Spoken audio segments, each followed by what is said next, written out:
कैसे भाई शब्द कह करके सबको भ्रातृय प्रेम देते हुए, भ्रातृय प्रेम से पूरी शब्दों को सामने रखते हैं कि मेरे भाई, योग हृदय वृत्त केंद्र बिंदु जो चमचम चमके ना। और ये कैसे चमचम चमके ना, इसमें क्या भाव है वो बता रहे हैं गुरुदेव हमारे, बता रहे हैं कि योग हृदय वृत्त, वृत्त किसे कहते हैं? एक परिधि है, एक परिधि है, एक क्षेत्र है। क्या क्षेत्र है? तो जिस क्षेत्र में चमाचम अरे ये आँख, ये चकाचौंध जगर, ये झालर आदि जितने सजाए जाते हैं, ये तो देखते ही देखते मशीन चलते रहता है, बल्ब फ्यूज हो गया तो सब चकाचक समाप्त, चमचम समाप्त। तो कहेंगे कि ये चमचम का कारण कौन है? कभी कभी देखते हैं ना, मंच वगैरह को भी सजा देते हैं और झालर वगैरह से, बल्ब से, और देखिए देखने में क्या सुंदर लगता है, चमचम चमके ना। और देखिए वो सब लटका हुआ ही है, और देखते देखते मशीन उधर चल ही रहा है और चमचम गायब हो गया। नहीं, चमचम हट गायब हो गया। क्या हो गया? तो पता लगता है कि क्या हो गया, तो ऑपरेटर जानता है। और देखने वाला कहता है क्या हो गया भाई, चमाचम खत्म हो गया। बोले कि लटका हुआ है, ये है, मशीन चल ही रहा है, तो चमचम क्या हो गया? बोले कि बॉल फ्यूज हो गया। लेकिन याद रखिए, यहाँ की कोई भी चमचमाहट, कोई भी रौनक, कोई भी चमक देखते ही देखते रफूचक हो जाता है। पता नहीं, जहां भी आप रौनक चमक की ख्वाब को लेकर के कदम बढ़ाइए, वह देखते ही देखते रफूचक हो जाएगा, आप समझ भी नहीं पाते हैं। और बार बार उसे जोरी तक धसो ताही में, उसी में, ताही में, उस क्षेत्र में, उस भाग में, शरीर के ही उस भाग में तुम्हें धसना होगा, उधर घुसना होगा, उसमें प्रवेश करना होगा। नजर जोरी तकी धसो ताही में, धुनी सुनी पावे ना। कहते हैं धुनी सुनी पावे ना। सूरत शब्द की करे कमाई, तो निज घर जावे ना। मैंने जो पहले कहा था, बिछुड़ना एक शब्द है, वियोग एक शब्द है। नहीं, पहले वियोग हो गया और वही वियोग हमारे योग का कारण बना, जो योग करना आवश्यक समझ में आया। तो कहते हैं कि वो वियोग जो हो रहा था, हम अपने घर से, हम अपने वतन से बिछुड़ गए, गिर गए, नीचे आ गए।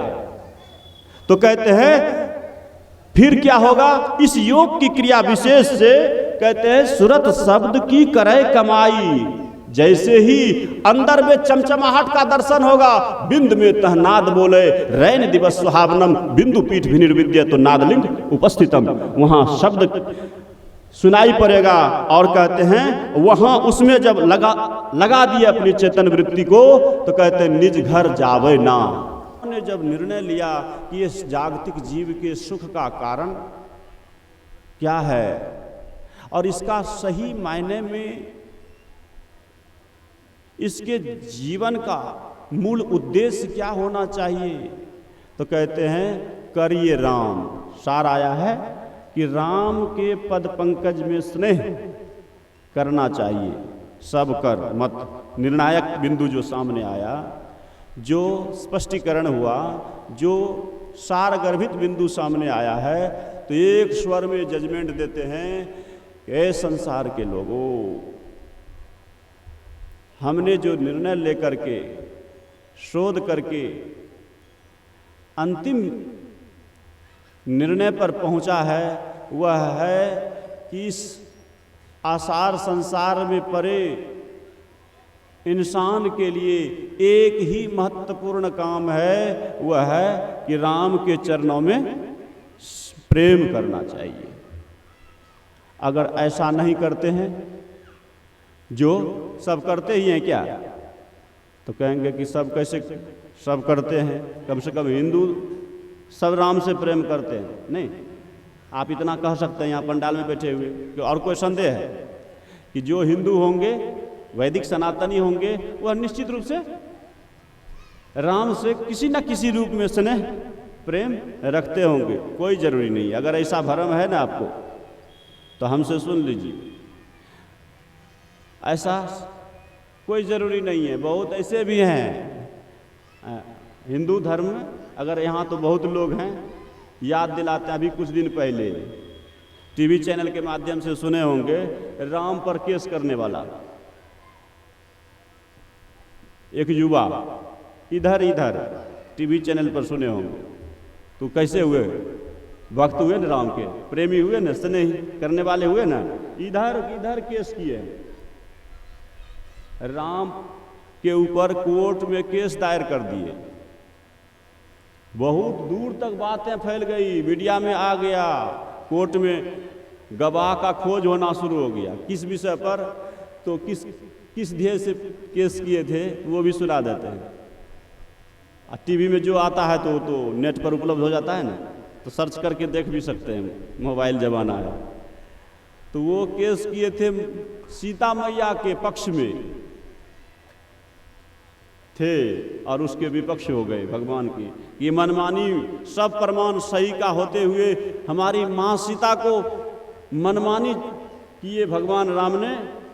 हाँ, राजा राम ने जो किया वो बिल्कुल मनमानी किया, जो घर से बाहर किया था। उस स्थिति में यही विषय था, सीता मैया के साथ अन्याय किया, मैं न्याय चाहता हूँ भारत सरकार से, अभी भी मुझे न्याय चाहिए। उस वक्त कोई लीजिए, ढेर सारा बकवास हुआ। लेकिन कहने का मतलब है, इस बकवास से मुझे ये दिखाना था थोड़ी देर के लिए कि कुछ ना कुछ विरोधाभास हुआ हमारे राघवेंद्र सरकार के प्रति। तब तो ये सारी बातें इतना भावना में दिखा रहा था कि भावना में कोई न कटुता कहीं ना कहीं आया कि नहीं। तो कहने का भाव है कि देखिए कि अभी भी 100% कहीं ना कहीं कमी है 100 में। तो इसलिए कहते हैं, सब कर मत खगनायक यह करिए राम पद पंकज नेहा। राम के चरणों में स्नेह करना चाहिए, तो उसको स्नेह में कमी हुआ। और ये महापुरुष तो ब्रह्मवेत्ता है ही हैं, तो भी ब्रह्मवेत्ता होते हुए भी दुनिया के सामने में प्रमाण देने की जरूरत पड़ रही है। श्रुति पुराण सदग्रंथ कहा ही, कहते हैं ये सब महापुरुष उपस्थित होकर के डायरेक्ट इतना पावरफुल हैं कि डायरेक्ट कह सकते हैं, कहने में सक्षम हैं, लेकिन उनको भी गवाही देना पड़ रहा है। श्रुति पुराण, श्रुति कहते हैं वेद को और पुराण कहते हैं उपवेद को, नहीं पुराण सद, और भी जितने सदग्रंथ हैं, सदग्रंथ कहाई। और रघुपति भगति बिना सुख नहीं। अब आइए, अब अगर जीवन में सुख चाहते हैं तो कहते हैं, अब यहाँ पर क्लियर जजमेंट दे दिए कि हे संसार के लोगों, अगर जीवन में सुख चाहते हैं तो सुख कैसे मिलेगा? तो कहते हैं रघुपति भगति, बिना रघुपति की भक्ति किए जीवन में सुख का मुख देखना संभव नहीं है। भक्ति भजन किए बिना संभव नहीं है जीवन में सुख हो जाए। अब वो भक्ति भजन किए बिना संसार का दुर्गंजन से मुक्त होना संभव नहीं है। तो कहेंगे भजन,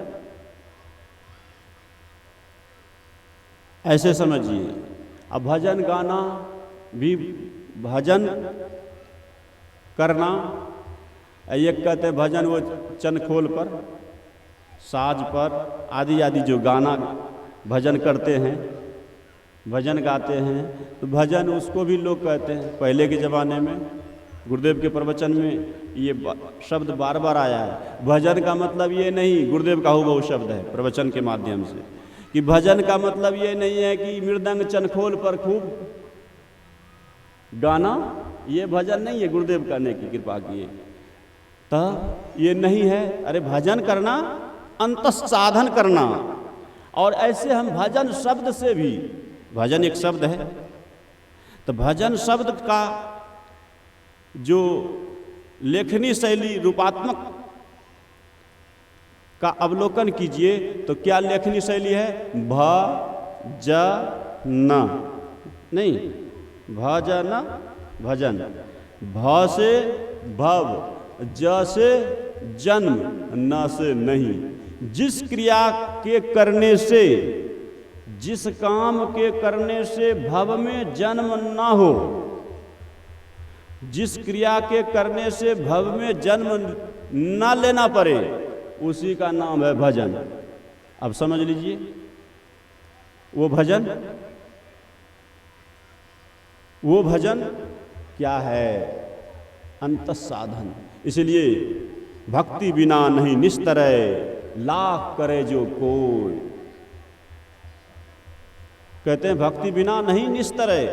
और अब भक्ति भजन किए बिना जीवन में कुछ भी कर लें, कुछ भी बन जाए, लेकिन कुछ भी बन जाने के बाद, कुछ भी कर लेने के बाद, कोई भी विशेषता, विलक्षणता, विज्ञता प्राप्त कर लेने के बाद आपको वो सुख नहीं मिलेगा जो सुख यहाँ अभी बताया गया।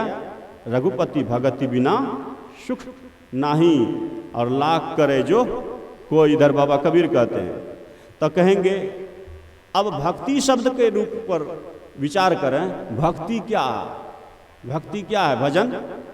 भजन का एक मोटा मोटी व्याख्या आपको बताए, मोटे मोटे शब्दों में, कि जिस क्रिया के करने से, जिस काम के करने से भव में जन्म न लेना पड़े, उसका ही नाम भजन है।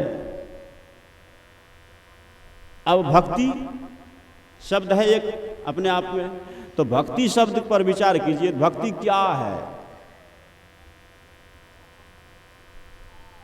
तो बाबा कबीर से किसी ने पूछा भक्ति क्या है बाबा? कहते भक्ति निसेनी है। निसेनी, निसेनी क्या होता है? तो कहते हैं निसेनी कहते हैं सीढ़ी को।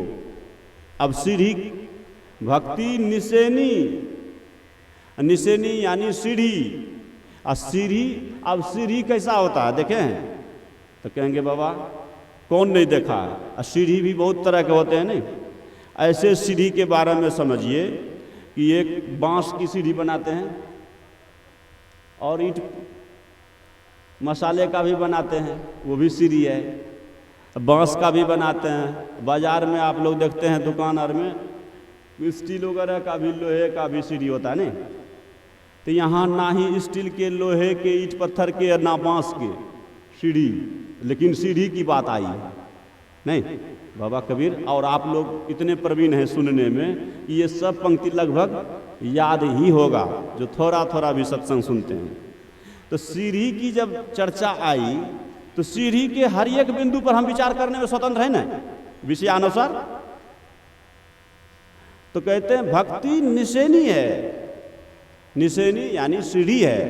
तो सीढ़ी तो कौन से सीढ़ी, कैसे सीढ़ी, उसका रूपक क्या है? तो ना ही लोहे का, ना ही बांस का, ना ही ईंट सीमेंट आदि का। ये है क्या? अब देखिए, ये सीढ़ी है। ये संतों की पारिभाषिक व्याख्या है। इस सीढ़ी के संबंध में संतों की पारिभाषिक रूपक होगा नहीं, संतों का एक पारिभाषिक शब्द है। और जैसा शब्द है, जिस व्यक्ति के द्वारा निश्रित शब्द होता है, उस व्यक्ति का वह गुण लिए हुए रहते हैं नहीं? तो ये संतों का शब्द है। ये सीढ़ी यानी निसेनी, ये संतों का दिया हुआ शब्द है। तो संतों का ये शब्द गुण भी लिए होंगे ना, गुण प्रभाव संतों का लिए हुए होंगे। तो संतों की पारिभाषिक ये शब्द सीढ़ी है, निसेनी। तो इसमें सीढ़ी के रूपक देखिए, प्राचीन, ये तो धीरे धीरे ईंट सीमेंट क्या बनने लगा, धीरे धीरे ये लोहा आदि आदि का। लेकिन प्राचीनतम रूप क्या है? बांस का नहीं, प्राचीनतम रूप बांस का। तो बांस में ही एक प्राचीनतम पर ही व्याख्या, क्योंकि प्राचीनतम शब्द है संतों का, यह प्राचीन शब्द है। और प्राचीन प्रारूप को भी दिखाते हैं। 2 स्तंभ होता है, खुटा बांस में, बांस के 2 खूंटे होते हैं, उसमें जगह जगह पैड़ी होते हैं नहीं? निर्गुण और सरगुण का स्तंभ है, निर्गुण सगुण का ये दो खंभ है, और इस बीच में जो है पैर रखने वाले एक एक, ये बेसी नहीं है, बस चार ही है। मानस जप, मानस ध्यान, दृष्टि साधन, नादानुसंधान की क्रिया रूप पैड़ी। एक स्टेप बाय स्टेप आपको कहाँ जाना है? तो भक्ति निसेनी मुक्ति की। एक एक मानस जप किए बिना मानस ध्यान होना संभव नहीं है, मानस ध्यान किए बिना दृष्टि योग की क्रिया करना संभव नहीं है, और दृष्टि योग की क्रिया किए बिना शब्द योग की साधना संभव नहीं है। इसी स्टेप बाय स्टेप पैर कदम को बढ़ाते जाएंगे, क्रिया रूप कदम को बढ़ाते जाएंगे, तब क्या होगा? भक्ति निसेनी मुक्ति की। संत चढ़े कैसे? धीरे धीरे नहीं, संत चढ़े सब धाय, जिन जिन मान आलस किया जन्म जन्म पछताए। अब पूज्यपाद श्री पधार रहे हैं। श्री सद्गुरु महाराज की जय।